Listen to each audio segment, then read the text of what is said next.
Hello and welcome to a last word on Spurs, especial as they say here in Sweden where I live. What else are you going to do in the international break other than speak to a fine author today, but more on him and a Mo because I need to introduce my co-pilot today that will be grilling and drilling down into the detail of the book. It's Last Word on Spurs. One and only, one of your own, Jason McGovern. Jason, you all right? You well? I am, and it's. I don't think any of us wanted the international break to come, did we? On the back of the last couple of weekends, so fantastic performance at Burnley. Great to see us go on the front foot instead of worried what Burnley would do to us, and it just shows you, doesn't it, what's possible. But things are looking good at the moment, but long way to go yet. Happy days. And of course, the main man himself, the reason we're all here gathered today in this rented church hall space that we've got on the net, is the one and only Mr. Martin Cloake, journalist, still author, very much an author, of course. What are you up to these days apart from writing terrific books? This is a bit, people, if you can stay awake to the end of the sentence, but I write about financial regulation. Oh, okay. That's the day job. I've gone. That's about as interesting as it gets. We're good to be here. Nice to see you again. And you may hear in the background the typical sound of an English summer's day, which is that some people are drilling and digging up all the concrete down the road. So okay. I hope that wall behind you doesn't come down, Martin. Well, exactly. Yeah, it's not exactly kind of cricket pitches and old ladies cycling to the pub or whatever it was he was on about all those years ago, is it? So, anyway. So I hope it's more solid than our defensive wall last year and all. That's what I'm worried about. Yeah. You don't see the chaos in that wall, isn't there? I tell you. Anyway. Okay, so still dreaming, another year in the life of a Premier League club by Alex Fynn and Martin Cloake. There it is. Jason's holding it up. So a little overview, Martin, before we dig into it with what the book's about and how it came about, please. People might remember a book that was written in 1996 by Alex Fynn and an old mate of ours, H. Davidson, who sadly passed away far too young a few years ago, called Dream On. It was kind of quite critically acclaimed at the time, and it was a book about that season at Spurs, but it was also about what was at the time a fairly new thing, which was the Premier League, only been formed a few years before. Spurs were one of the clubs, of course, who were instrumental in setting up the Premier League and pushing for this kind of new model of football.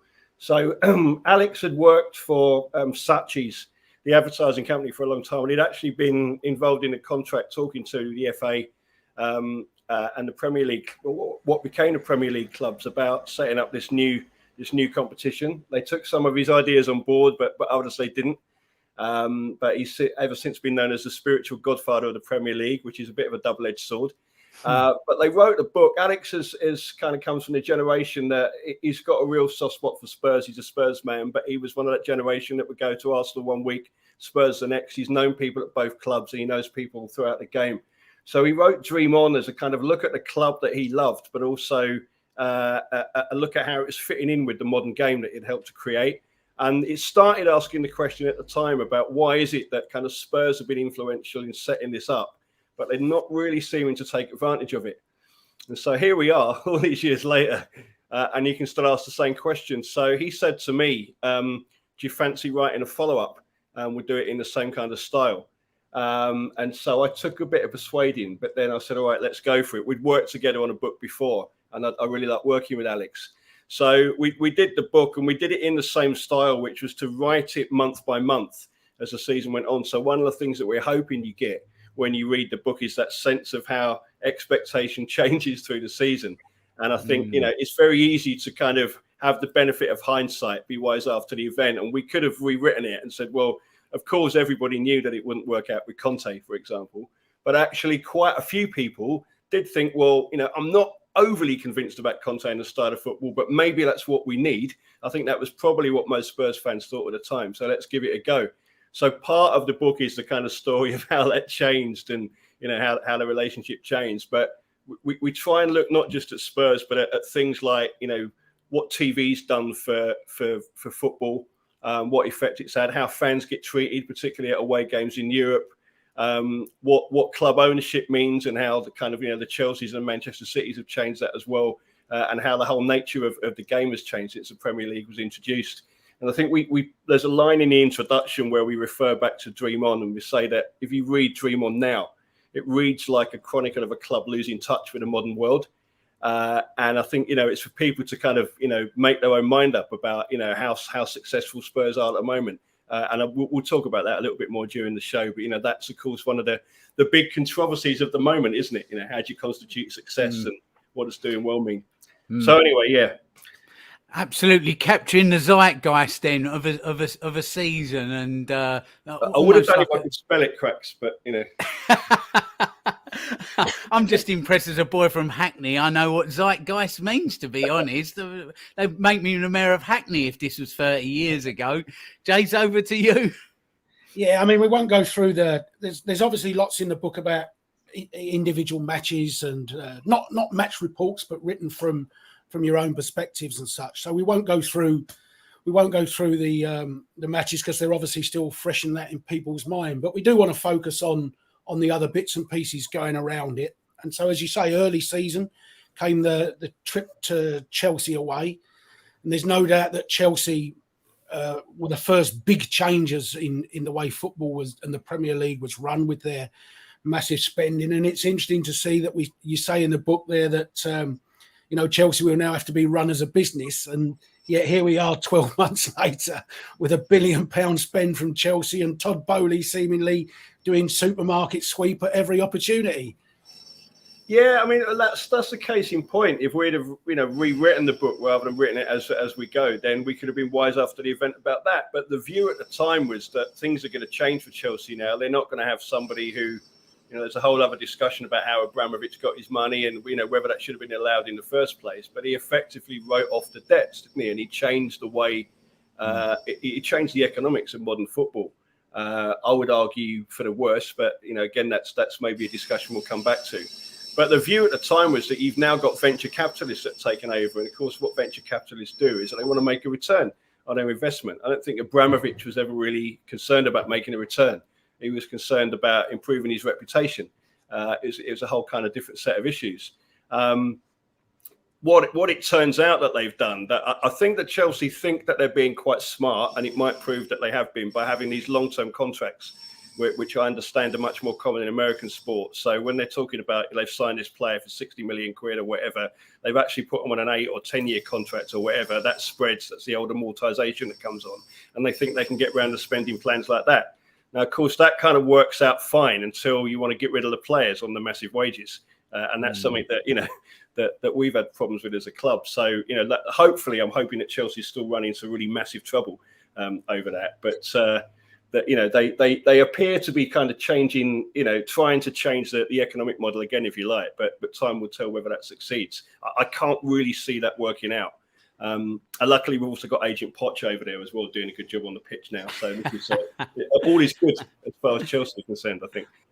Because, Abramovich really did start this hyperinflation with the wages and the players. It was going that way, but he certainly accelerated it, didn't he? Chelsea almost single-handedly took us to this point that we're now at with players, and it looks like some enter stage left. Some new characters are going to come in to do that again as well, don't they? Yeah, I think what changed was that in whatever way you constituted it was a business, and for football's been business for a lot longer, even than the Premier League has been around. That there had to be some relationship for most of the history of the game in this country between the money that you made and the money that you spent. That it massively changed around, and there's been a load of people that have been involved in football that probably shouldn't have been allowed to have been involved, that have made false promises and whatever. But that kind of general link was there. What changed with Abramovich is that the money didn't really matter. So even if you kind of move away from how did he get the money in the first place, and the whole story of what happened with the breakup of the Soviet Union and the emergence of modern Russia and the economy and Putin and all these cronies and all the kind of political stuff, Abramovich bought that club to improve his image. And what's happened since with owners that you've now got at Manchester City and Newcastle is that actually they've got access to unlimited amounts of money. Nation states have got access to much more money than an individual company can ever have. But they're not really looking at that balance between income and expenditure. They'll do whatever it takes in order to improve their image. So the nature of the game has changed. What Chelsea did, there was the hyperinflation in wages, but there was also the stockpiling of players and the stockpiling of youth players as well, on a level that we hadn't seen in the game before. So that changed the way that everybody had to approach things as well. Now, the argument is, should the FA, as a governing body of the English game, and there's another argument about whether they really act like that, have allowed that to happen? Should they have allowed that competitive balance to be upset? Because the great thing about English football, and that's what we saw in the aftermath of the row about the European Super League when they tried to break away, is that people actually do value that idea of a pyramid. The fact that it's a little bit like everybody in America can be the president of the United States, but it's likely you're not going to be. So you can say, well, does the pyramid really exist anymore? It does in principle, and I think people value that principle, and people value the fact that it is still fairly competitive, that you don't necessarily know who's going to win. Now, again, that's changing, isn't it? Because 5 out of the last 6 Premier League championships been won by the same club as well. Is that a good thing? So that's kind of what's changed around, but that's what the entry of people like Abramovich have done. And you would argue that if you're an authority in charge of a game and retaining competitive balance, maybe you should have looked at that. But it kind of seems that the people running football are just interested in, like, have you got lots of money? Yes, great, come in. Yeah, and that's it. But what's that going to do to the game in the end? And we talk about things like that in the book as well. We're not saying that the bubble's about to burst or everything's about to go, but is it always going to carry on like this? And, we talk about that particularly in relation to the TV contracts as well, and the relationship that football's got with TV, which is something that I've banged on about for a long time. That I think the tail's wagging the dog a bit there, but we'll talk about that a bit later. Talking of, have you got lots of money you can come in? Champions League tickets were soon on sale that season, and we saw the loss of that package deal that Brighton, well done Brighton, have got for their fans this season. And so that free group game ticket was gone, and it's a lot of money in the current climate, wasn't it? I mean, even now, so today it continues. You need some dough behind you to get to these games. You do, and I think, that was kind of going back to my last days of being involved with the Supporters Trust, and we had a row with the club about the ticket pricing there. But even then, we had some fans saying, "Well, you've been a bit daft, aren't you? This is the top competition in Europe, arguably the top club competition in the world, and of course you're going to get paid." You're going to get asked for premium prices. I think our argument was that they charged Category B, which is the second highest price for that game against Marseille, on the basis that Marseille had been the champions of Europe at one stage. They were a big name.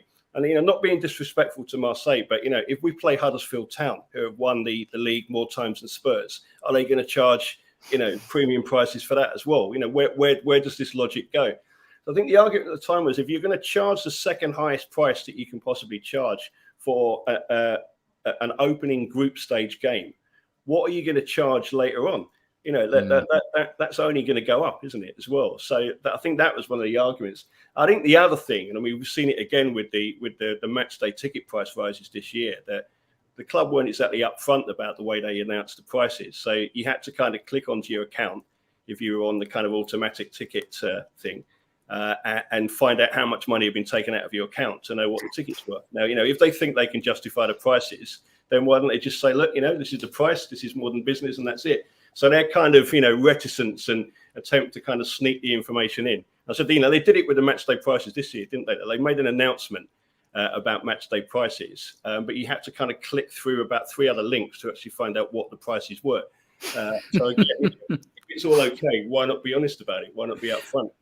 So that was same old Tottenham in a way. But I think also one of the questions that people ask is that that is this whole thing about the stadium being a game changer. We generate so much money, and we know that money's got to come from somewhere, and you need oodles of cash to compete these days. But when do the fans get something back? And I think one of the things that a lot of us wanted to see was that if you're going to be able to get more fans in the stadium, and you're going to be able to generate a huge amount from what is, I think, is a great stadium. The facilities are fantastic, and I really enjoy my days out there, and it's even better when the football's good as well. But maybe use that to try and give some money back to the fans, because the proportion of money that clubs make just from kind of fans, on the gate, if you want to use the old lingo, it is infinitesimal compared to what they get from TV or whatever. So, as a good business proposition, it's not saying let us all in for a quid, but just maybe don't squeeze quite as hard and actually generate a little bit of goodwill. But that's not an approach that our current board seem to embrace. Let's say, is it? No, very much so, very, very much so. So we went on a win at Forest, Martin, in that season. Forest, who for gents of a certain age like ourselves, that not a big club now, but they're a big club in your mind, aren't they? I mean, we all saw what they done in Europe back in the day, and Clough and everything. So I was actually delighted to see a club like Forest back in the Premier League. But Brennan Johnson, not so much pleased to come and play Spurs when Richarlison started a little bit of showboating. So that might make a bit of an interesting conversation around Hotspur Way in training, mightn't it? The first morning they met in the canteen. Now brothers in arms. Yeah, he might do. I mean, Brennan seems like a nice lad, doesn't he, from the stuff we've seen earlier on. And I mean, that was, we quote a bit, I quote a few times, who's a really good friend of mine, Alan Fisher, who writes at Tottenham on My Mind blog. And I mean, we quote what he says about that incident. And there was a little bit of a kind of, it was just being blown up into, a bit of kind of false controversy. But yeah, it should make an interesting conversation. But you're right about Forest, and that's the case in point, isn't it? I mean, when I was giving my age away, when I was a kid in the days when you tended to support the English team in Europe, I can remember watching Forest win those 2 European Cups, and I mean it was magic. They were almost like my second team, because I think that aside from when we signed Ozzy and Ricky, I can't remember being as amazed as I was when they won that first trophy, because they'd been in the second division, they'd won that, they came into the old first division, they won that, and then the season afterwards they won. The greatest prize in European club football, and that's incredible. But that's what we like to believe, that something like that could still happen, don't we? So for me, kind of Forest, that they're this kind of example of what football can be, if you like. And of course, during like the 90s, I mean, we seemed to play them virtually every other week in the League Cup, didn't we? So there was a snowed off game, weren't there? Up at their place, when we all had to. Took us about 6 hours to drive home again as well, and kind of arrived at the same time as they were delivering the milk in Enfield Town. And I can remember one game as a semi-final, I think, when they had the whole of the Park Lane, and I've never seen an away crowd. So, they were just singing Brian Clough's Red and White Army and banging the front of that. Did we have a bomb scare that day? I think we had a bomb scare. That was one of the first televised games. Thorstvedt's debut. Yeah. All right, that one. Yep. Okay. Yeah. So that was. Yeah. Because I think I took my girlfriend at the time out. I said, I'll come along to the football. That was the days when you could just kind of turn up. And then we spent about 3 hours sitting in the pub on Tottenham Highway because there'd been a bomb scare. And she said, well, thanks for a great time out, So that's a good time. What can I say?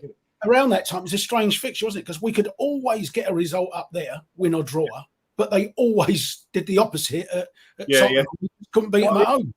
Yeah. Couldn't beat them at home. And that's why I think we were all worried in the cup final in '91, weren't we? Because it's just like, which way is it going to go? And of course, we've come out the villains there, aren't we? Because obviously, if you Spurs, it was a great day, but for everybody else, it's like that was the one trophy that Clough had never won, and we denied it in the last days of his career as well. So, the famous holding hands with Terry Venables as they came out the tunnel game, wasn't it? Yes, it was. Yeah, Jace, to you. Yeah, we came out of that transfer window. After that Forest game, the window was shut, and we got the first few Conte grumbles as Jed Spence, who was a club signing, had arrived. We didn't have the left-sided centre-back we want, and Clement Longley came in, and the signs were not exactly great, despite actually Conte having probably got more from Daniel Levy than most had, in that he'd got a few signings that he'd wanted in Perisic, in Bissouma and things, and he got them early, which everyone said was the key, and yet we still got the first grumblings that it wasn't going to be enough, and we would be paupers kind of chasing the bigger boys yet again. Yeah, I think, again, it's hindsight, isn't it? You look back and you think that, Conte just seemed to be, buy me the best players and I can, win you something. And then, was that ever really going to be the case? But I think the interesting thing is, again, that most of us thought, and some people will claim they didn't, but I think, the opinion amongst most fans was that there's been a better transfer window than most, and they still knew that we had some gaps. But, as you said, Jace, we got some people in early, and we got some people in, we seem to spend a bit of money. And I think, again, a lot of the criticism of the board, I think sometimes we kind of fallen down because it is kind of not directed, or it's a bit kind of dissipated as well. What is it that we don't like? And I'm not necessarily sure that you can say they've never spent any money. You can talk about net spend, you can talk about spend on wages, but I think it's the recruitment and the decision making. And the biggest indictment is the number of players that we've got on our books that we can't get off, that are deemed kind of surplus to requirements. And it's like, well, that doesn't really suggest a great recruitment strategy. But at the time, I think, people were fairly pleased. But Bissouma is another great hindsight one, isn't it? I mean, it's just that why... I think he made some speech at the time about, I don't understand why people think you can just bring a player straight in. And I kind of understand that. But the fact that he just throws him out pretty much for the season. And again, Spence, why... Ange doesn't seem to fancy him either, does he? So he doesn't seem to be that there's much of a future. And you never know with these things, that the implication was that it was a club signing. Do clubs ever really sign a player without a manager having any say? What's the, I don't know. What's the real reason on there? But yeah, it was in hindsight, you just think, what happened in the end was always going to happen. That was the indications from the start, wasn't it? But I think there was an air of confidence about the club at that stage. Very much so. It's look, the spend in the PL, the Premier League, is bonkers. You've got bonkers clubs within a bonkers league spending wise, but the Premier League overall versus the rest of Europe is equally as bonkers, double bonkers if you like. It's I mean, can you see anything that might actually slow this down? And how does Saudi Arabia and the emergence of that league and spending come into this? Because, as I said at the start of the show, it just seems like it's about to go through the roof yet again. Where is the ceiling with all of this? Yeah. I think the Saudis are trying to do what the Premier League did, which is just basically blow everybody else out of the water, and they've got more ability to do that. And it's, again, they're doing it for the reasons. There's political reasons behind it as well. And it's difficult, isn't it, from the perspective of the Premier League to criticise what they're doing, because, apart from the fact that they're doing it bigger, that there's not really a huge amount of difference. So,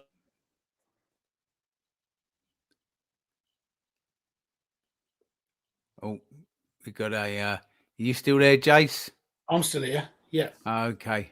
do you want to go back again to start that, or? Yeah. Okay. Yeah. If you go from your answer, and I'll just make a note of where Ricky needs to jump in and edit. So if you start that again, that'd be great. I think the Saudis are trying to do what the Premier League did, really, which is to be the top league in the world with the best talent, and they're trying to blow everybody else out of the water. So there's a certain amount of criticism that I think you have to take. People are looking at the English and saying, well, they've got the ump now that they're not going to be on top. Somebody else has come in and they're going to attract all the talent, which is what we've done in the Premier League for years as well. So I think that it's fairly clear what they're going to do. Is anything going to change? I think it's kind of medium to long term. I think that what could change the economics of the game is back to TV and a relationship with TV. And I've said for a long time that TV hasn't valued itself. It's allowed itself to be football hasn't valued itself. It's allowed itself to be controlled by TV for a long time. So there is so much money that comes in from TV now that if that went, the game would be in serious trouble. So all of these arguments about, great business sense or whatever, if somebody is giving you tons of cash to the extent that the TV companies are, and again, it's a stat I always use, the last TV deal meant that every club in the Premier League could let every fan into every game for nothing for the whole season and still end up having more money than he had the season before. Right. Wow. So that's the extent of the reliance that the game has got on football.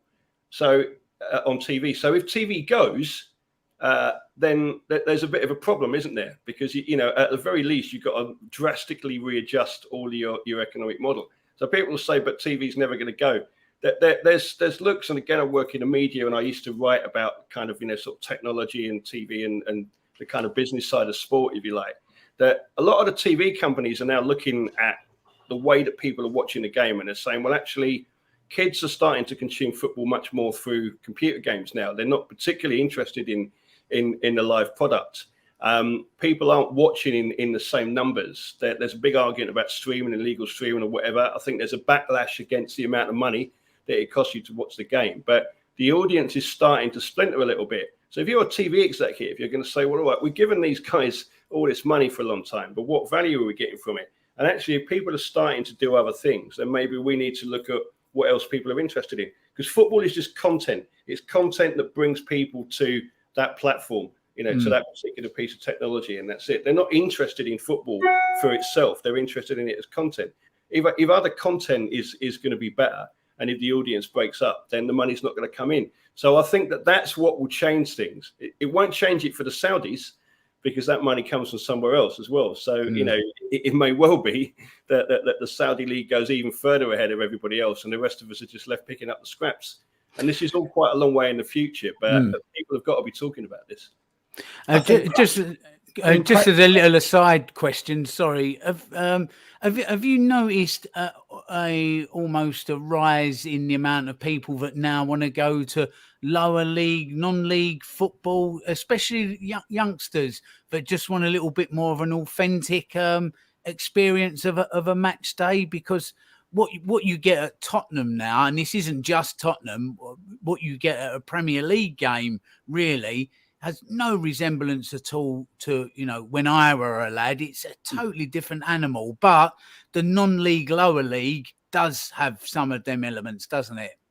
Yeah, I think crowds are up at non-league level, and I think I'm not sure there's a significant uplift through the rest of the league. I think that there is a bit more of people saying, well, actually, I can't afford. We used to get people writing in when I co-chaired the trust saying, like, I live in Exeter, and I can't afford tickets to Spurs anymore with all the trouble, but I've got a season ticket at Exeter, and we go along there, and I'll get my fix of football there. And it's not the same as supporting your club, but it's going for a day at the football. I think it's a different experience, isn't it, at that level as well? And I think there's a lot of romanticism about lower league football as well. My local non-league club is Dulwich Hamlet in South East London, which I know has got a reputation for being a bit kind of trendy, sort of, kind of quinoa eating sort of hippies and whatever. And there is a little bit of that down there. But it is nice to just be able to turn up like half an hour before the game, have a pint in the stand, walk around the ground. Their end changes ends at half time, so that the team's always kicking towards them. That's quite a nice little reminder. But I think that's, again, you said it correct, isn't it? That us gents of a certain age can remember doing that. That was our football experience. And for a lot of people, they would just go, well, what's the point in that? I think accessibility, like if you want to go to a football match and you're interested in it and you can't get into, the Emirates or White Hart Lane or Stamford Bridge, but you can get in at kind of, Dagenham and Redbridge or Dulwich Hamlet or Enfield Town or wherever, then you're going to do that. You're just going to go for a bit of time out, aren't you? And it's actually a bit easier. Just, you live in North London, nip over to Enfield Town, doesn't take up your whole day, doesn't clean your wallet out, and go and do something else afterwards as well. Yeah, exactly. Jace? Yeah, there's a great line in the book as well, that Daniel Levy thought he'd got what he wanted, but he didn't want what he got when you're talking to two managers in particular. And actually reading through the book, Martin, contrary to popular belief in your role as the co-chair of the trust, you are quite highly critical of the way that the club is run, how it fails to communicate, the pricing structures, how it links to our past in the way of remembering players and the way it treats former players and things like that. But the criticism I find through the book is always balanced. It's always reasoned. It's always thought out. And that's, but it does belie this myth that you've built up that you're complete, you're a complete Levy lover, for want of a better phrase. Well, I mean, it's something that you guys as well, isn't it? Yeah. Yeah. But no, thank it was Alex right involved. So we've got a bit of echo there. Yeah, we've got feedback again. Same as me as well. Just try. So I haven't switched anything. That might be from somebody listening from their speakers.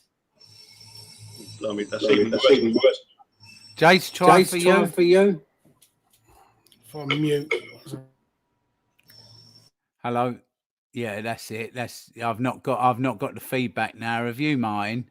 Well, I just muted and I've come back on again. I think that's all right, isn't it? Yeah. Jace, come back in if you unmute. I could still hear it then. All right. Yeah. Even though I'm muted.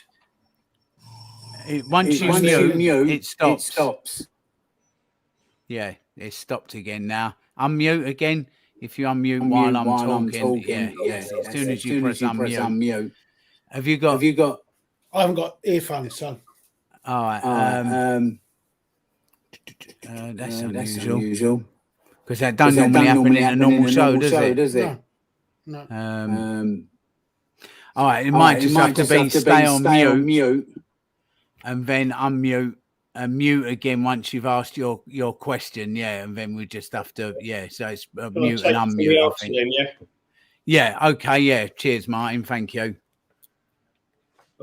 Thanks for saying that. I mean, it was it's me and Alex's view, and I mean, it's a pretty representative view. But of course, you guys have been accused of being too pro Levy as well, because you're not saying exactly what some of the critics are. But I think I've always said that there is criticism to be made, but I think it's where you take the criticism, and I think it's for other people to judge. I'm sure the club won't be pleased with what we've written, but they haven't been pleased with quite a lot of stuff that I've said and done over the years as well. Again, contrary to popular belief. We've tried to be fair, and I think some of the criticisms are about the culture within the club and the attitudes that seem to come out of there. Some of the criticisms are about kind of specific decisions, if you like, as well. I think the Mourinho thing, it's no secret. I was a massive fan of Pochettino when he was there. I think he should have been backed. I think that the things have been going wrong for a while after they didn't back him, and it became inevitable that there was going to be a parting of the ways, if you like. But Mourinho, should never have been allowed anywhere near this football club, in my opinion. I remember Oliver Holt, who is another journalist that a lot of our fans love to hate, and can be kind of very bombastic at times. But I remember him writing an article saying, "Just please, Tottenham, after all you've done with Pochettino, don't go for Mourinho." And it was the complete opposite of everything that we tried to establish for 5 years. That they'd finally stumbled on a successful formula, and then they just blew it up. I think because Daniel Levy was starstruck, and that's why we wrote the line about he got what he wanted, but then it turned out that he didn't want what he got. Mourinho did huge damage to the club, just as he'd done huge damage to Manchester United, and we should have seen that and taken notice. But again, this current crop that are in charge of the club are not particularly good at learning lessons from outside, because they think they know it all. And we ended up with what we've got. Conte was almost more of the same. He's slightly less out of date than Mourinho was, and slightly less kind of offensive in the way that he dealt with stuff. But it was still all about him rather than about the club. And you want some balance there, don't you? Yeah, exactly. It's round big square holes. I can always remember that first show when he was announced. We did the Welcome Mourinho show, and I said that night I didn't want him anywhere near my football club. And sadly, I was proven to be right in that respect. We all hoped it would have gone different. And who knows? I mean, the one bizarre thing is sacking him in the week of a cup final, when you thought, well, if there was 1 week where you did want Mourinho in charge of the football club, it was cup final week. And so, we could be sitting here in reflection and saying, well, he did bring the trophy. The supporters of him said that he would do. So we'll never know the answer to that. And that's one of the most bizarre decisions. I don't think any of us can ever work out why you sack a manager 4 days before a cup final. Absolutely unbelievable. I read that. It's so bad. But crazy. Okay, so listen, going into the North London derby, Martin, was quite high, but just absolutely failed to turn up in that, didn't we? And there was disastrous substitution. We got our backsides handed to us on a plate that day, and there was a line about Kane would surely be vital in Germany. Just seems very appropriate. So, Arsenal had really come from where we was, and now just seem to be ploughing past. They just come up the outside and went past us as a club, the way they were playing. I mean, you know, it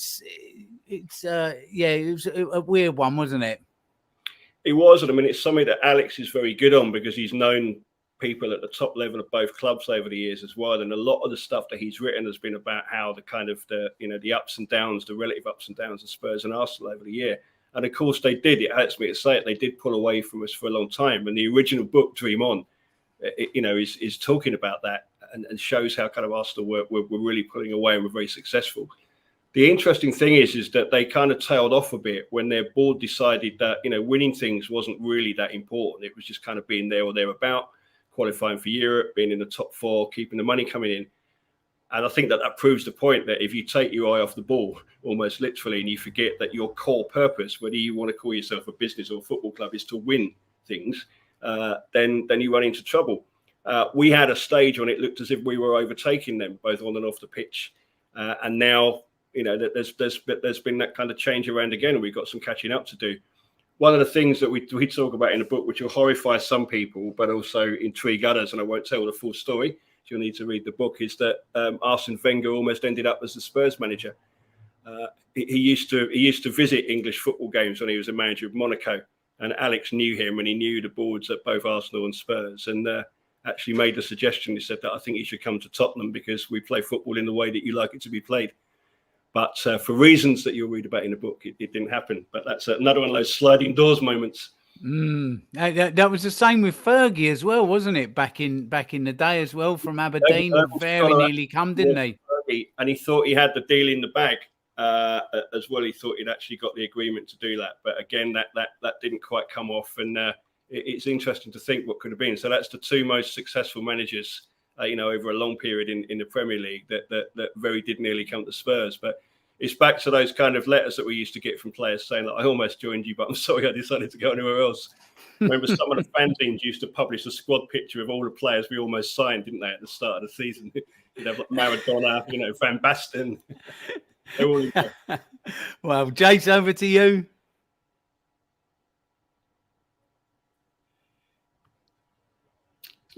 Sorry, mate. I was going to say Leandro Damiel's still on that picture, isn't he? I think. I'm trying to sign him. Anyway, we left the Emirates, and as you said, we'd had those surrender substitutions so that everyone would be fresh for a big game in Frankfurt, which became an absolute bore draw there.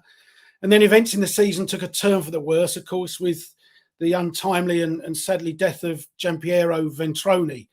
And I suppose we'll never quite know the impacts that and subsequent events of Vialli and such had on Conte. When you lose what became three of his great friends and closest, it's bound to have some kind of effect on you. It is. Emphasise. We're back to echo. Yeah, you have to mute Jace for the answer. Yeah, that's true, and we wanted to make a point of emphasising that in the book, and I think that quite a few things that have happened with people in the game maybe over the past year. And I mean, I'm thinking of that Dele Alli interview.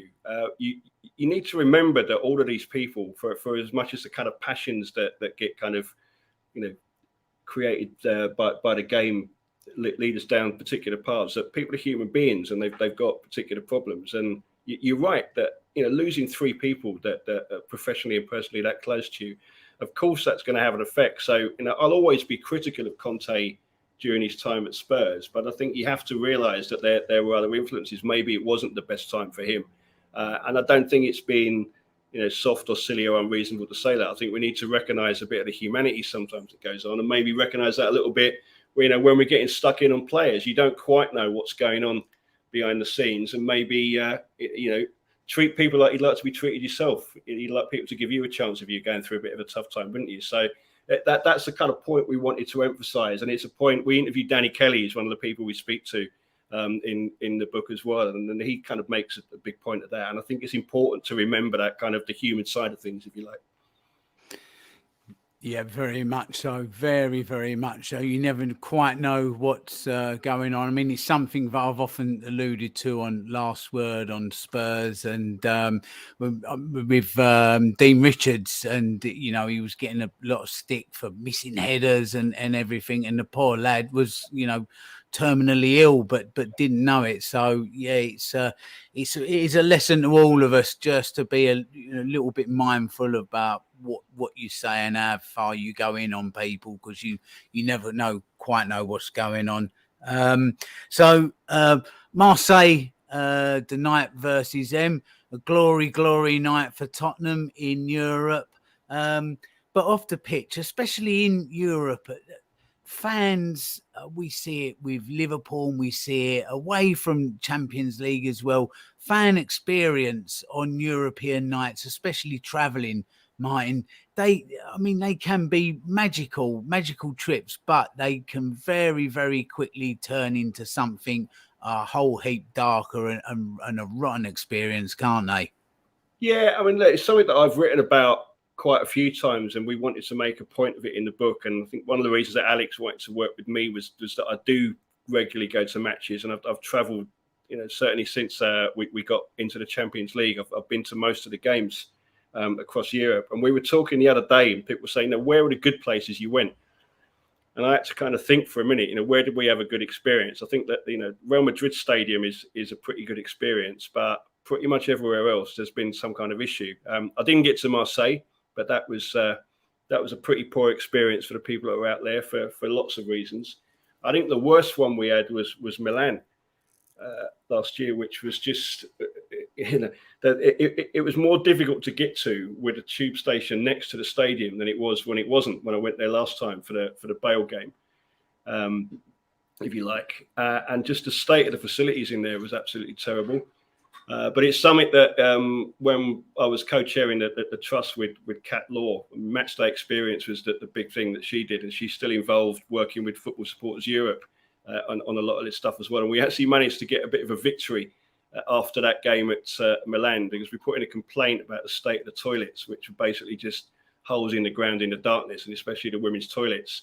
And as a result of that pressure, which belies the fact that getting involved in stuff never does anything, as we always keep being told, that they've spent a load of money on upgrading the toilets, so the facilities there are much better, and that's as a result of us reporting back our experiences, and a lot of other fans writing in as well.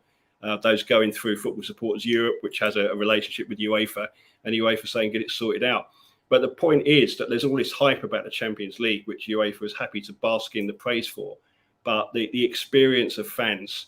And the first time it really got noticed was in our Champions League final, when the VIPs had to get out of their cars and walk the final few hundred yards to the stadium. So, of course, we can't have that. But they started realising that maybe things aren't all that great behind all the kind of, the slick surface as well. But we wanted to get that into the book as something that needs to be considered as an issue. And I am pleased to see that that's been taken up. Some of the media are taking it up. And we're managing to make some inroads, again, through people like Kat and people at the FSE as well. Good work. Yeah. Just on a point of that, Martin, what's the view? Do you know what the view is of it flipped, that when foreign supporters come to not just Tottenham, to Anfield, to Old Trafford, to the Etihad or whatever, what's their experience coming to a Champions League game in England?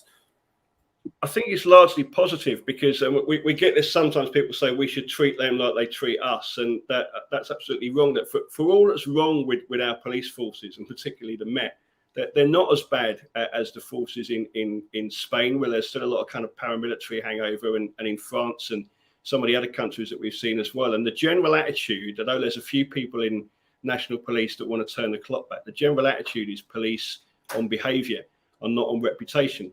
So if you do something bad, if you do something wrong, you are going to get cracked down on. But generally, you get the chance. So, you saw it with, Milan, their curver marched up the high road with the flares and, all the rest of it. And it was a great spectacle. Frankfurt were fantastic. And I get why our fans are annoyed that we're not able to do that. And some of the restrictions that you get when you travel abroad are just ridiculous. It's insulting, in some ways. Like, you're not allowed to be within 2 miles of the town centre wearing something that could be identified as football colours 24 hours before or after a game.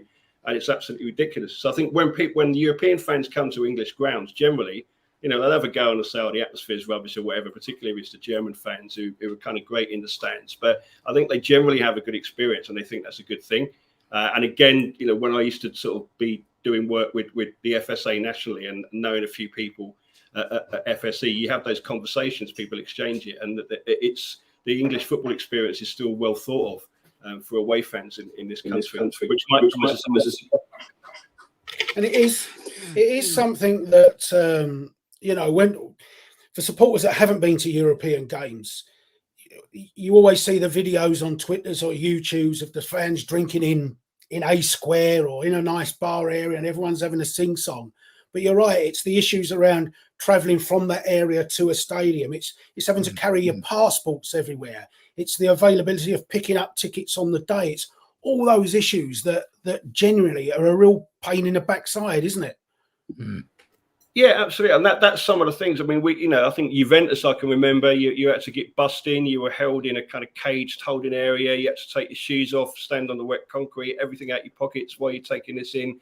Have your phone charges taken off you, which again, if you're traveling around, you're in a hotel or whatever, you're not necessarily going to be in there all the time, not to be able to plug your phone in. If you've got tickets on your phone, if you've got stuff that you need to use your phone for, which a lot of us do now, it's a modern world, then you need to charge that up. But how are you supposed to do that if you haven't got a phone charger?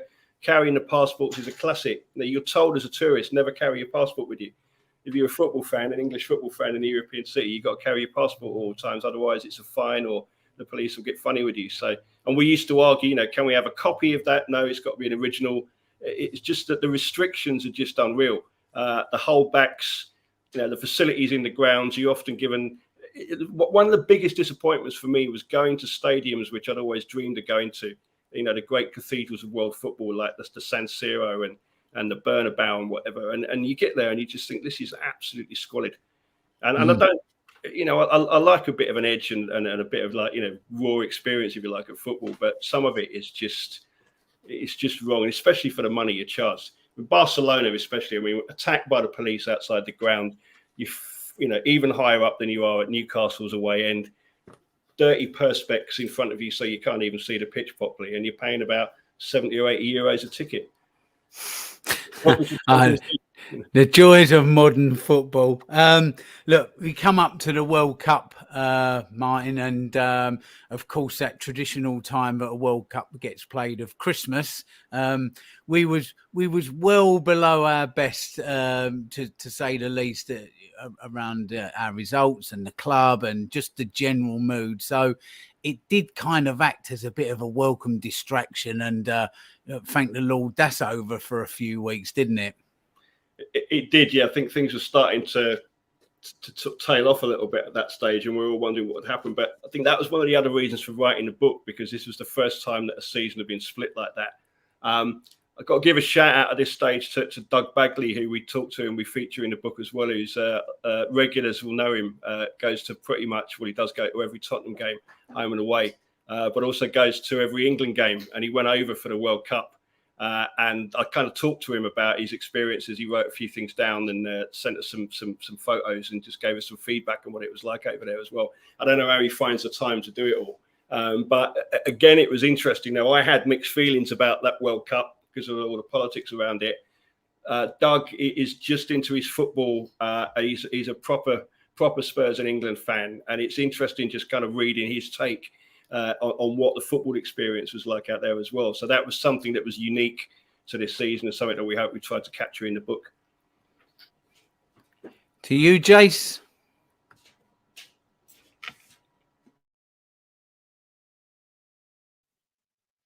You're on mute, Jace.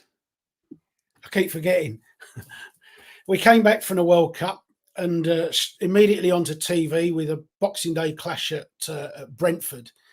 And you mentioned in the book the cost of TV coverage now. If you want to subscribe to what in England is Sky and BT and a couple of games now on Amazon, you're talking about £815 a year. And off beforehand, I was saying to Crackers, to justify for me paying £815 a year, I actually would sooner pay 815 quid a year to see Tottenham. I'm not interested in watching Newcastle v Brighton or Bournemouth against Luton Town or something like that. And that then detracts from you going to a game. You think, well, if I go to the games that are on TV, what is the point of me having the TV subscription? Or if I have the TV subscription, what's the point of going to the games? I think there's a case of to understand its audience in this as well, that people think it's an either or, but if you're somebody who goes to every game as a season ticket holder or whatever, you're more likely to want to see all of the other games as well because you're interested in football. So that's additional cost. But I think why we talk about the TV side of it in the book is what you say. It's the increasing cost of it, but it's also what I was talking about earlier, that relationship between the game and TV, that we have kickoff times being moved around to ridiculous times when fans can't get to the game. I actually think that we should be honest about it and say that the TV contract should help to subsidise the cost of tickets for fans going to the games, because whether we like it or not, we're part of the product now. That part of what the TV companies buy, their content, is the atmosphere that we create. But we're being charged for the tickets, we're being charged for the subscriptions, we're being inconvenienced with kickoff times. We're being charged extra because maybe you have to book a hotel to stay over, so you can't get a train back. It's just that the whole relationship is wrong, really. And again, all of this stuff was supposed to benefit fans, wasn't it? Competition and the great new world of football. But it seems that we're getting squeezed. And of course, it's a choice. People say, well, what are you moaning about? You don't have to go. But of course, if you're a proper football fan, you know that it's not quite like that. And the analogy I always use, if I don't like what's in Tesco, I'll go to Sainsbury's, but and I'm not going to start watching lacrosse on a regular basis either, although I'm sure it's a very good sport to watch. I might watch lacrosse on one of those late night last word on Spurs crackers when Ricky's going into his second hour, and I think, oh, the lacrosse is on. I remember that. the underwater soot juggling from Azerbaijan on Euro. Cheers, Martin. I hadn't thought of that one. Lacrosse. I'll make a note. Jay, sticking with you. Christmas and New Year was a pretty miserable time at Tottenham. You had that. It started, of course, with Harry ballooning his penalty in the World Cup with England. You had that horrific Eric Dyer shank and pretty insipid performance at Brentford in the first half. A horrendous New Year, or just before New Year, home game with Villa, and then a brief interlude with a win at Palace, but then horrible afternoon at home to Woolwich, where Hugo somehow conspired to throw one in, and we were, despite the 2-0 scoreline, we were well beaten in that. Game was over before it had even really begun. The voices of criticism, I think you heard it really at Fulham one night with "We want Levy out." The whole business about the toxicity that's even more so in a transfer window. It ends with Conte needing surgery, and then that horrific defeat at a relegated Leicester and the loss of Bentancur. I don't think January could have been a worse month if we'd have planned it. And I think that's when the wheels really did start to come off at that stage, didn't they? And I think that the general frustration that what's the philosophy at the club? Does anybody care? Is there a plan? What's the direction? Is there any coordination between what's happening on and off the pitch? And I think that's what led. I was at that game at Fulham, and it was probably the loudest Levy out at the time. And I mean, that's been a pretty toxic debate, and I know you guys have been caught up in it. I have as well. I could understand why people were shouting that, and my position's always been that I'm critical of them, but we need an alternative. You need to have something to rally round if you're going to make opposition. Otherwise, you're just kind of shouting into a void. But I completely understood why people were like that, because there was a feeling that they'd got a manager who wanted to do things in a certain way, and they weren't backing him. So there was discontent with them over that. There was discontent with the manager, because once again, it was like, I need more players. Like, what about coaching the ones that you've already got? And again, that's one of the big changes, isn't it? We talk about our age, but I used to view having to buy somebody in a transfer window as a failure, because you coach the players and you develop people and you came through. Now, I know the modern game isn't like that, but it's almost like, unless you've signed 20 players, then somehow it's been a big failure. Of course, the big one in that transfer window was Pedro Porro, wasn't he? Who was apparently the last piece in the jigsaw for Conte, and it was absolutely essential that we signed him. Otherwise, the sky was going to fall on everybody's heads. And it looks like he might be a decent player, but it's almost immediately he got here, people were going, well, what's so good about that? And yet, if he hadn't have been signed, I think it would have massively kicked off, with the demonstrations and everything else at Spurs. I think there would have been a rule. But again, it wouldn't have been directed anywhere. And I think that's what it was starting to make going to football quite unpleasant for us. And people have said, as I understand the argument about some of the Levy out stuff, it's like, let's make things so unpleasant that they go. I don't think anybody walks away for £5 billion because people have shouted a few nasty things at them. But it was becoming unpleasant for those of us that go to the game. And in the end, people want to go to the football to see their mates, to watch a good game and enjoy themselves. And I don't think that makes them bad or complicit or anything at all. But all of that did start coming together at that stage. And I think that was almost the beginning of the end. One of our chapters around that time is called The Beginning of the End. And there's that slow unraveling then towards the end of the season. But of course, I think we'll come on to, won't we, that you had the exits from the cup as well, and almost final nails in the coffin.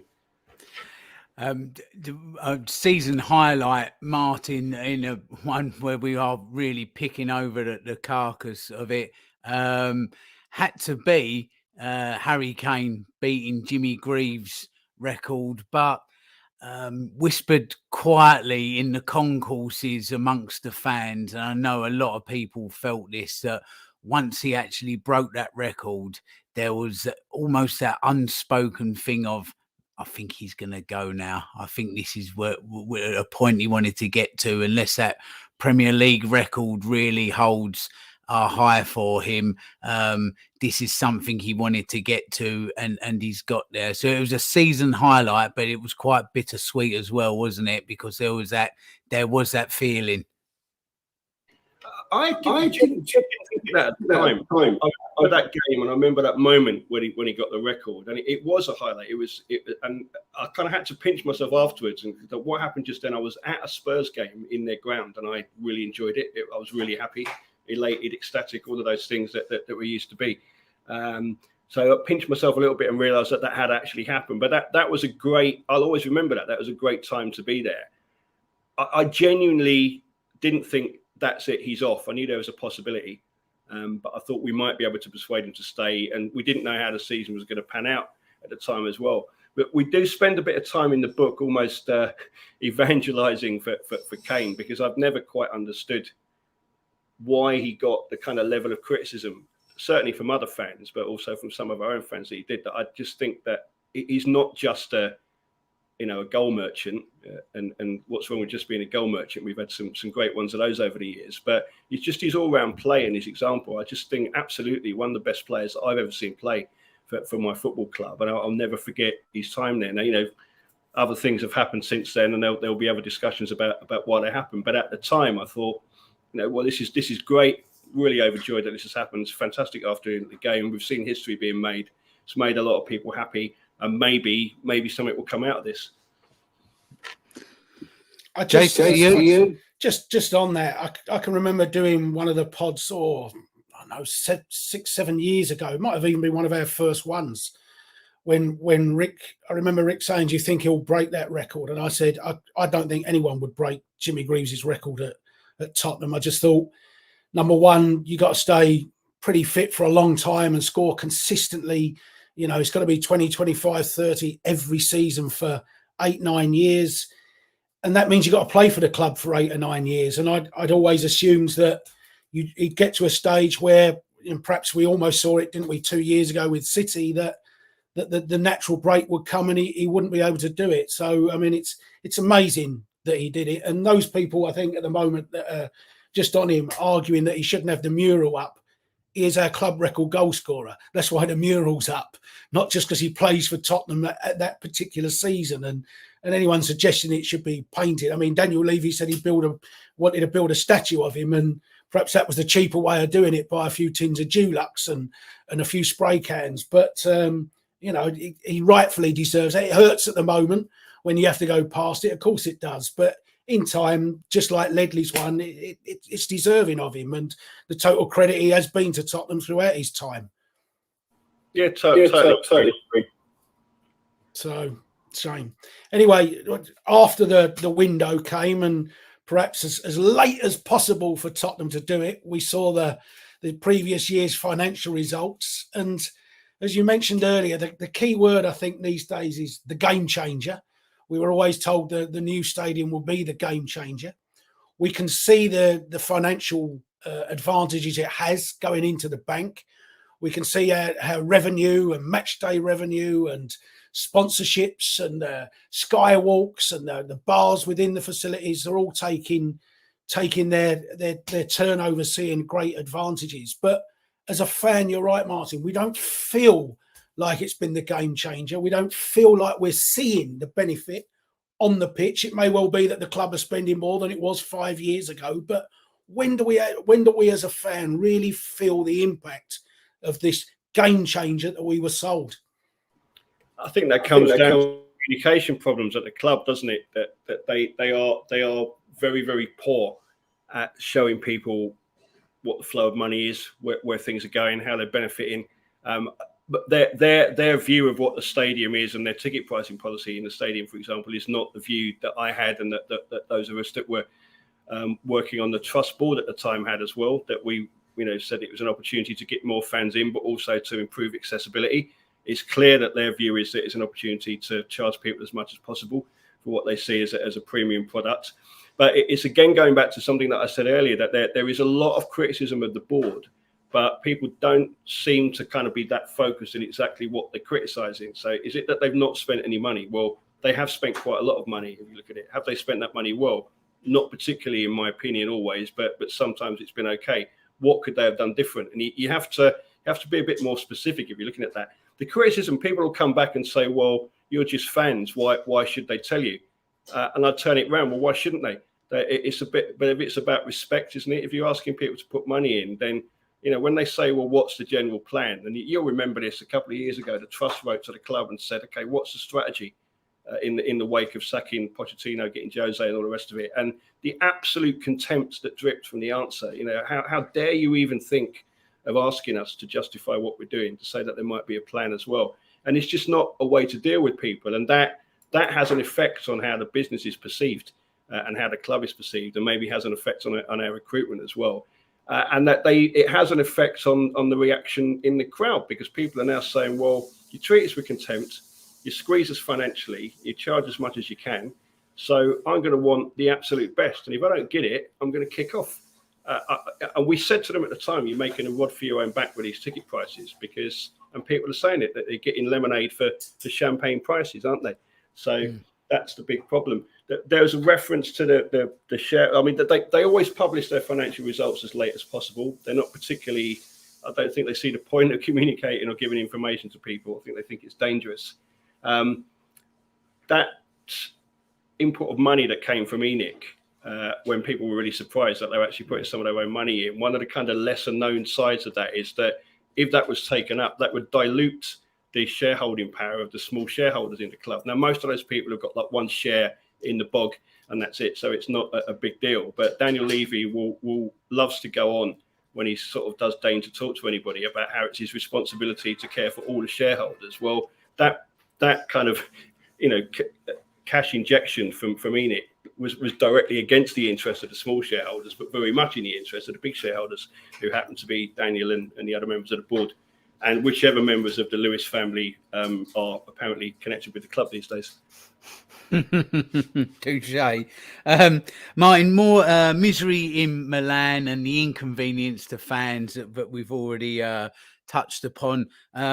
Mood temporarily lifted, as it always will be. Derby wins over Chelsea and West Ham, not particularly glory, hallelujah wins, but wins all the same. So that took us to go to Sheffield for a huge cup tie, because this was really one of the last sort of lifeboats of a season sinking. And then, of course, the Milan, the crucial home leg there as well. But I'll leave you to pick up with the results and the fallout from both of those games. I have to relive them again. I mean, I was on one of the club coaches up to Sheffield, and our coach driver decided that he knew a better way into the ground than everybody else. So we ended up getting there 5 minutes before kickoff. Straight in, saw an absolutely embarrassing performance, really bad selection. which is something that doesn't seem to have gone away. But I think it was what angered people that night was that, it's a brilliant turnout from our fans. And that was the round of the cup that now, because of the way they've kind of set it up, was always going to be the evening game. So, it's a big old journey. You get back at, God knows what time in the morning. And it just seemed that the club didn't really care, that the players on the pitch didn't really seem to care. Their manager didn't seem to care. It's only the FA Cup. What's the point? It's not really that important anymore. And of course, that's going to get people's backs up. And of course, that's then followed up by, and I will never understand that performance against Milan at home, that we needed to win the game. You can't, it wasn't a secondary competition. And certainly with the, where the club was at that stage. And yet there was no attacking intent at all. And the substitutions, there was even less attacking intent, even when we seemed to wake up and realize that, this might slip away unless we do something here. So I will never, ever understand the approach that we took on that night against Milan. But good luck to their fans who put on a really good show that night as well. And they looked like a decent team, but you never felt that they were the team that were going to win the whole thing, did you? No, it's do you know what, Martin? It's never the losing, it's the abject surrender, isn't it? That's what really hurts as a fan. Sheffield and Milan at home, 2 games, and they would just roll over, tickle the belly performances, wasn't they? And that's what really sticks in the throat, doesn't it? It does, and that's where people ask the questions, because they say, does that come from within the club? Is that the culture from within the club? The game I always go back to, people get annoyed at the comparison here, but is when we played Liverpool at Wembley, when we had the time at Wembley, and we absolutely battered them. And we thought, this is a real change here. They went straight out, made a couple of signings, because they are absolutely laser focused on winning on the pitch. They're a football club. They're a global brand. They're a massive business, but they're absolutely laser focused on winning on the pitch. Our lot aren't. And that's the problem. That's not to say that they're not interested and they wouldn't like to do that, but it's the culture within the club. And when you keep seeing those kind of don't really give a toss performances, you think, well, is that something that's coming right from the top all the way down through there? And the players and the manager have got to take responsibility as well. They knew what was going on. But you're right. It's the cliche. We want to see them leave everything on the pitch. You're going to lose a game of football sometimes, and that's why it's interesting. You don't know who's going to win or lose. But when they don't turn up, it's just, it's unacceptable, really, isn't it? I think for me as well, there's always that tweet, if you like, and we'll actually now, I suppose, see less of it, that all these cup defeats, and it's always Dyer, Davis and Davinson Sanchez involved. And yet my view was we played 180 minutes against Milan, or almost 200 minutes if you add on all the time added on, never scored a goal. We went out at Forest in the League Cup, never scored a goal. We went out at Sheffield United in the FA Cup, never scored a goal. Previous season, we went to Middlesbrough, went out the FA Cup, never scored a goal. So it's very easy to constantly blame the Davis Dyer, Davinson Sanchez mix that always comes up. But you're right, they're just lifeless performances of which we just don't look like scoring. With apathetic, the whole club doesn't look bothered, and you constantly get that feeling. It's awful. But I mean, after those cup exits, with the season effectively over, just the top 4, and I think there was that feeling amongst fans. You know what? We don't just want to be like Arsenal, concentrating on the top 4. There was a real anger and bitterness at the way we'd gone out of those cups. But it's hard to believe in such a dreadful season that at 3-1 up against Southampton, I think we were third, or I might have even gone second in the league or something that night, or third in the league, and top 4 well and truly on. But then the subsequent collapse at Southampton, and that was the real then spark, wasn't it? The Conte explosion happened when most people were on their way home, and that brought the swift end to Antonio's time. It did. I mean, there was a train strike that day, so we had to get the coach down there. And I remember the news coming through on the coach, and people were just aghast. And most people were really angry about it. A few people were saying, well, he's right. There's no character is in there as well. And it's like that there was a lot of truth in what he said, but he kind of forgot the bit that he was involved as well. Because and in a way, it was quite a good fit for our board, because everything that goes wrong is always everybody else's fault. But they're only responsible for the good stuff when it goes right. But that was all. He had to go after that. It was just an attack on. He could have said a bit of that, but not all of it. But he just took everything out. And again, what was interesting is that we all tend to do it. Everybody kind of fitted it to their own agenda. So for some people, he was calling out Levy. For other people, he was calling out the players. For other people, he was doing something else as well, and it all fitted in. Well, it just basically lashed out at everybody, took no responsibility. And, if you've got to say that to your players, you say it behind closed doors. It can never work when you come out and been that publicly, abusive really to your own players. And I'm not defending them because they influence what happens on the pitch. But that was one of the most extraordinary moments I think I can remember in football. You talk to some of the journalists at that press conference and they'll say the same thing. And we talked to a couple of them in the book. Danny Kelly's got some great things to say about all that as well. He was no fan of what Conte ended up being. And it was incredible. But you're right that we got to the stage beforehand where we thought, are we selling our souls here? That for all that we could see that was wrong and the football was dull and whatever, we're still up there at the top end of the table. So maybe we're silly talking about the Spurs way and wanting to be entertained and wanting to enjoy ourselves. Maybe this is just what it is. So I think people were kind of, quite prepared to be pragmatic, weren't they? But when that happened, but then after he said that, you would think, well, if you're the boss and one of your employees says that, then you say, well, okay, this time to go, mate. We need to move on. But the club didn't for what was it, a week or so, and then appointed his assistant, which was just it's like I think there's a line in the book that Alex wrote about, sort of if it's broke, don't fix it. That's almost what they said. And what was all that about? So again, this was the utter lack of any leadership or strategy at the top of the club, but was exposed by that. It was an extraordinary time.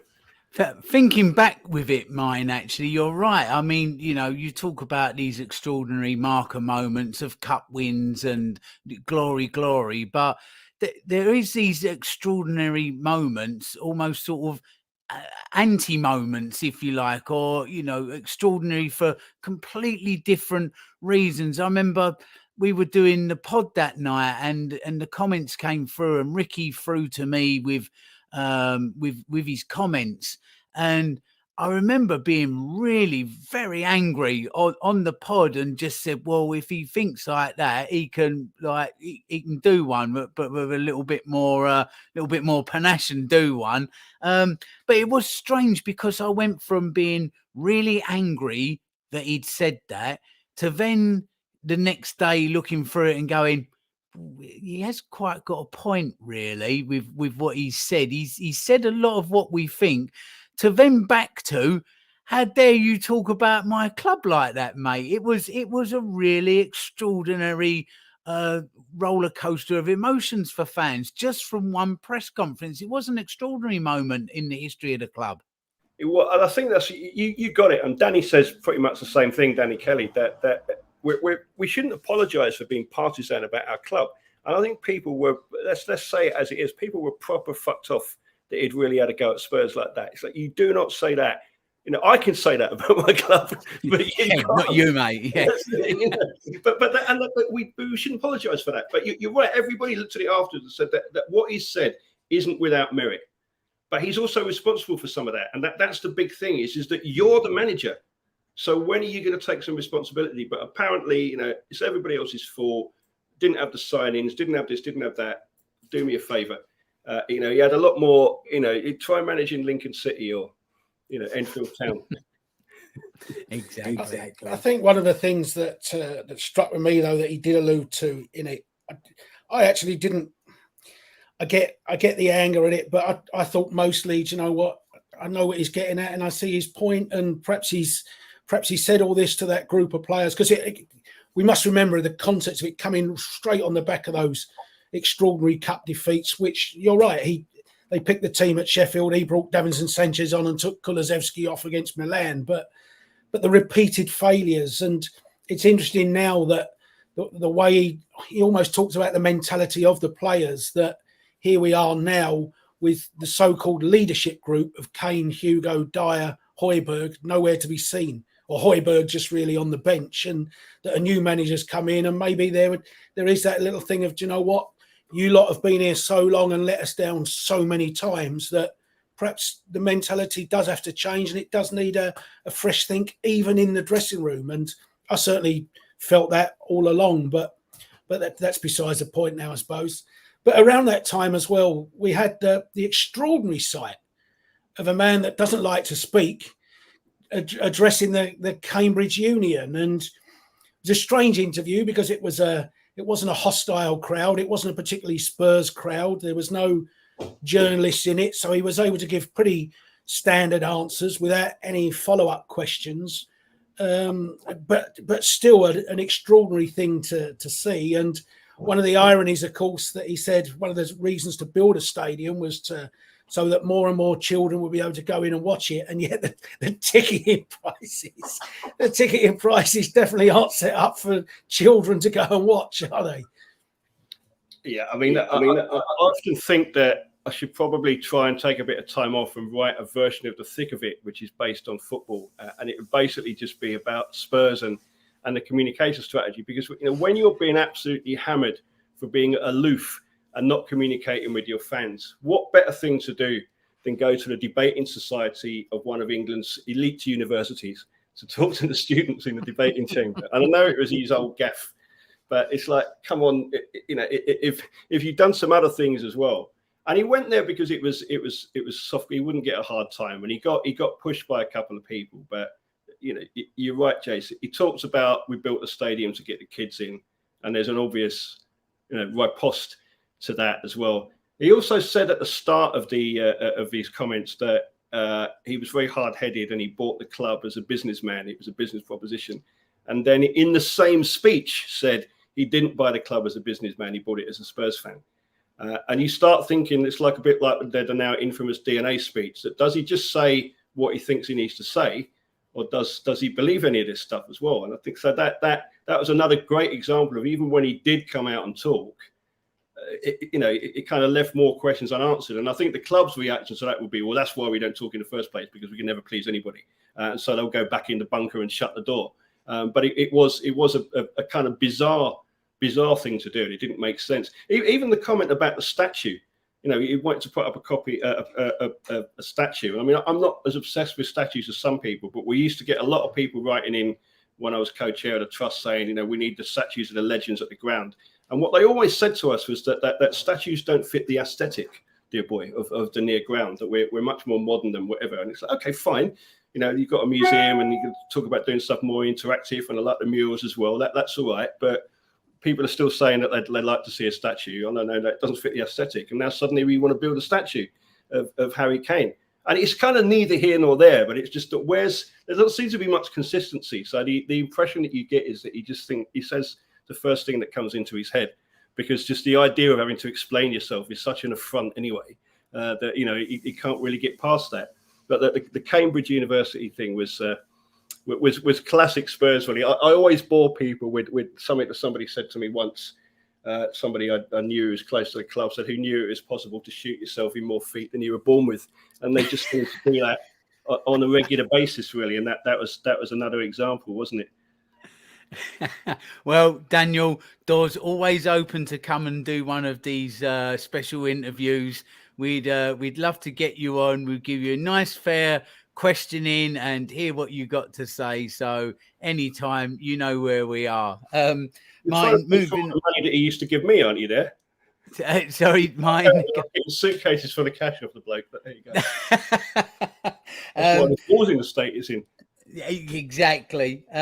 Newcastle humiliation followed, and that appeared to be Hugo's last game. And for me, with Hugo, far more in the credit box than the debit box, and it just seems to have been a really almost awful fizzle out of a man's fine career at Spurs. That, okay, I get it might have been a couple of years too long, but if you look back at it overall, it was a fantastic career at Spurs. So yeah, there was a humiliation that followed.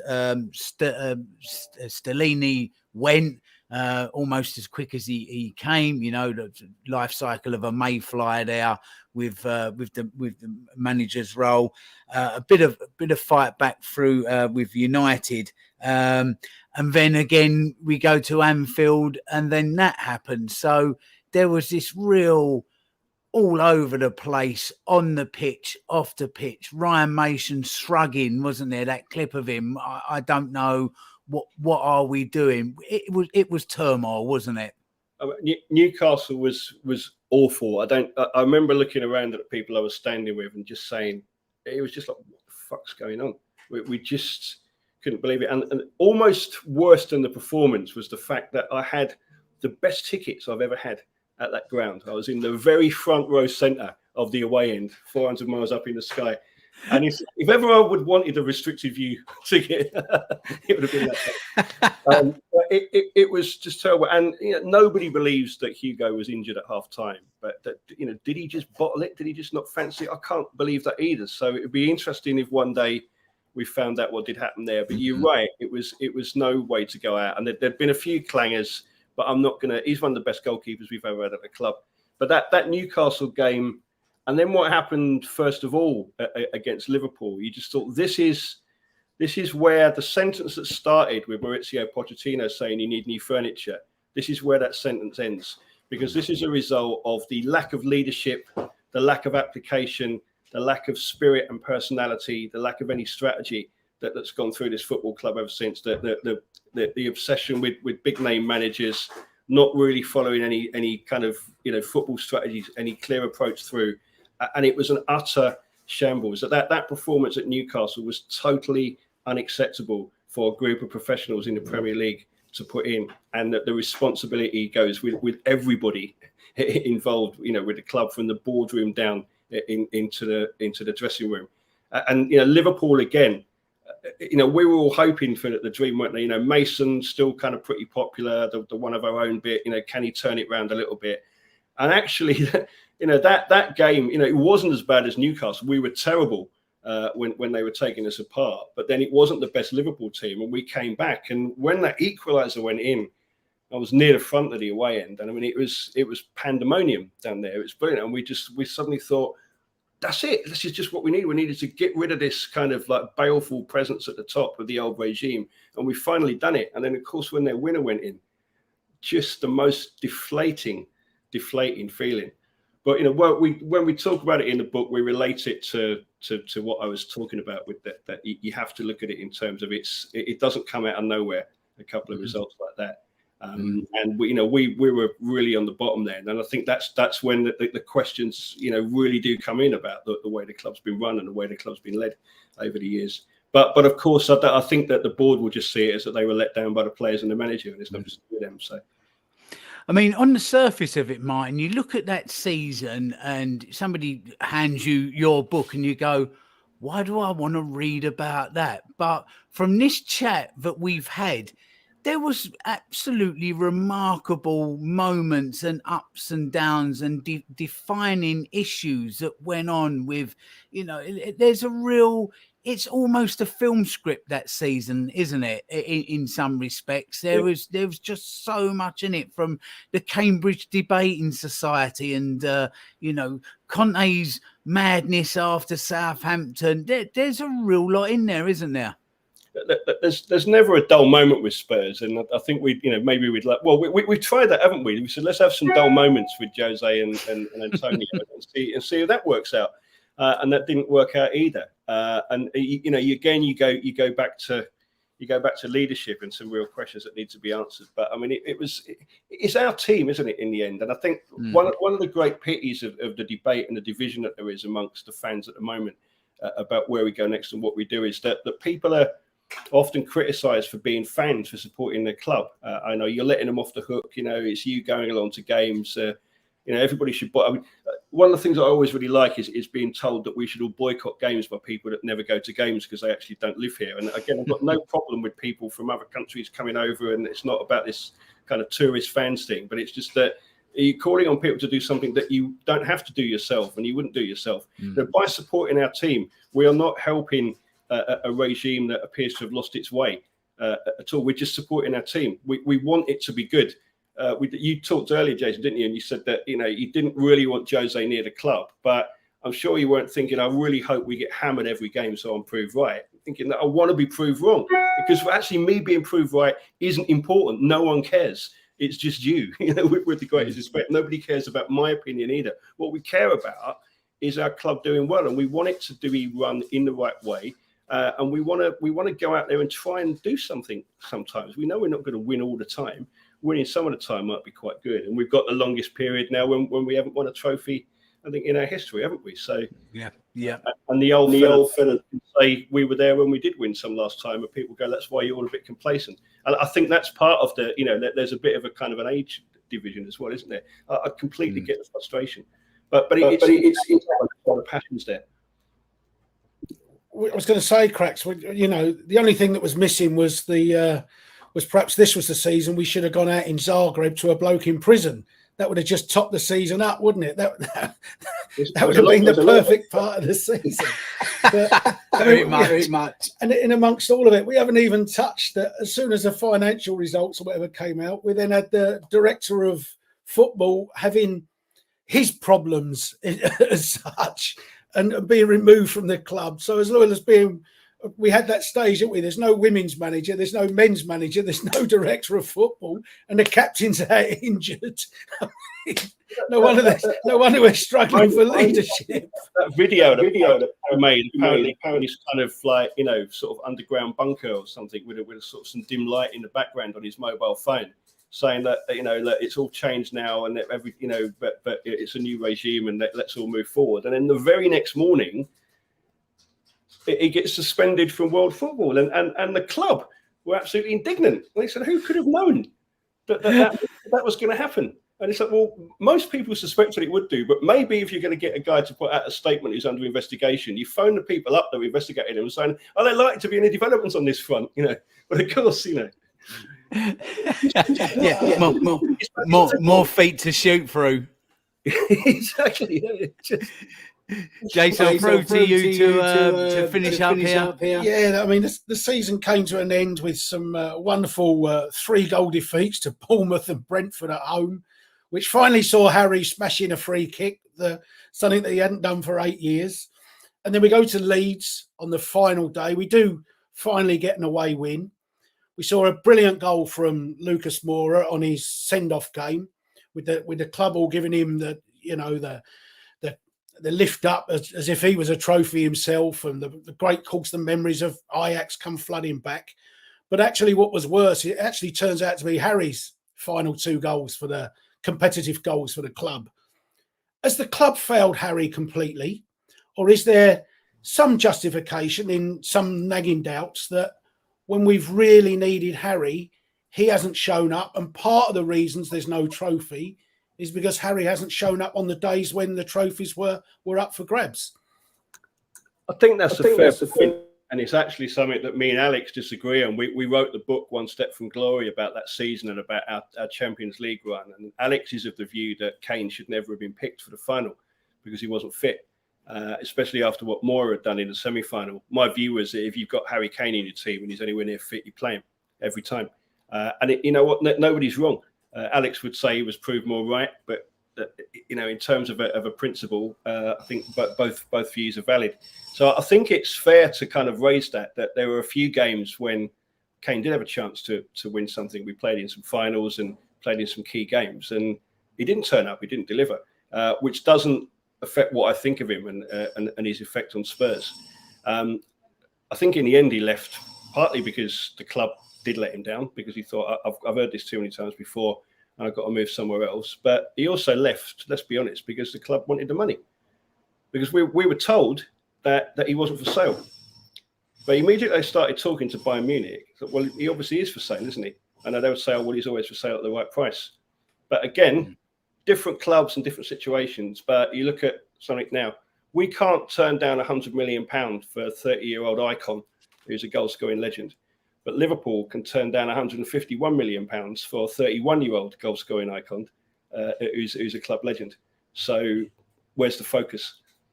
And it doesn't mean that I think that they're just interested in money. I just think that there is a conservatism about them as well, which means that, sometimes you've got to take a chance. And this is where the Leeds United conversation comes up, doesn't it? Everybody goes, yeah, but what happened to Leeds? So that was a fairly extreme example. Football is about taking chances. Sometimes it's about getting lucky as well. But if you don't take your chances ever, then you're not going to make your own luck.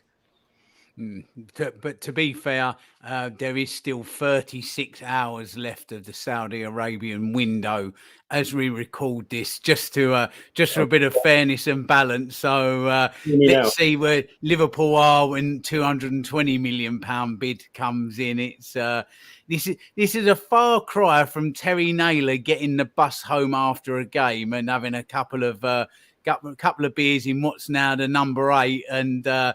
Yeah, it is crazy. So, Martin, just to finally have a couple of beers in number 8 these days as well. There's people talking about the club. I mean, flipping it.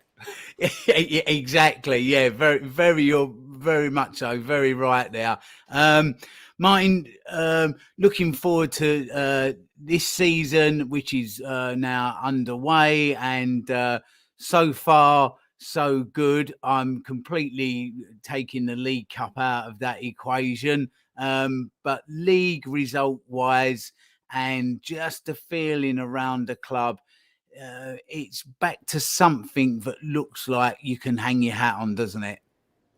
It does. And we're still dreaming as we tend to be at the start of every season. But look, I'm on board the Ange train. I like what I've seen of the football so far. It's early days and there's going to be a few bumps in the road, I think. I like some people say that I talk too much about it and I value it too highly, but I think that the culture and the attitude that goes around the club, its personality, is important as well. And it's no secret that Ange wasn't their first choice, but I believe that that one of the kind of big agents groups kind of really pushed him, and it's proved, they did make the choice. But I think, like all of the decent managers, he's not been the kind of number one master plan choice. And I think my slight worry is that what happened to Martin Jol and what happened to Pochettino will happen to him, which is that he gets a bit too popular. People say, well, this is down to the manager and not the board. But his honest approach, the fact that he doesn't bullshit in interviews, and I don't think it's a front, this kind of, I'm just an ordinary bloke who's managing a football team. He just seems to have decent values, and I think that's important for somebody who's got that kind of profile at a football club that I support as well. So I'm all in favour of Ange. I'm all in favour of what he seems to want to do and the way he conducts himself. And I think he's dug the board out of a little bit of a hole at the moment as well. Some people might even say he's being paid by them. Touche. I think his popularity may also be slightly magnified by the couple of previous managers that we've had. So he is so extremely different to them that had he have come in on the back of Pochettino, there may not have been that feel of him like there was coming in off the back of Conte, really. But I take the point. He does come across as a really, really nice guy, and as I said, somebody that going forward, bring us a little bit of pride back. We've certainly got a bit of a smile on our face. I've enjoyed this season football wise more than I did the whole of the last season. So, but maybe not enough with him to write a book about Martin. That's the only thing. I think that might be the last one. But people at games are talking about that, and it's impossible to overestimate how important that is to people, that we can enjoy ourselves again. And I know there's going to be people shouting at the screen when this goes out, but we still haven't won anything. You still need to have, and it's like, I know there's still a lot wrong, but just that Man United game, for example, the atmosphere before the kickoff was making the hairs stand up on my arms, and I haven't got many of them. Hairs, not arms, by the way. But it was, this idea that there's no atmosphere at that stadium. When we want to, it was great. And what some of the support, the grassroots groups are doing, the atmosphere groups now, with the atmosphere in there. There was a brilliant support from the South Stand right through that game as well. The atmosphere was great, and it was people afterwards were just saying, I've forgotten what it was like to enjoy going to a game of football and to be proud of my team. And it really doesn't take much. It's a simple thing. Very much. Jace, any final thoughts from you before we do asking where you can buy the book from? No, I it was a fascinating read, as I say. So many side issues and that you forget about through the season, and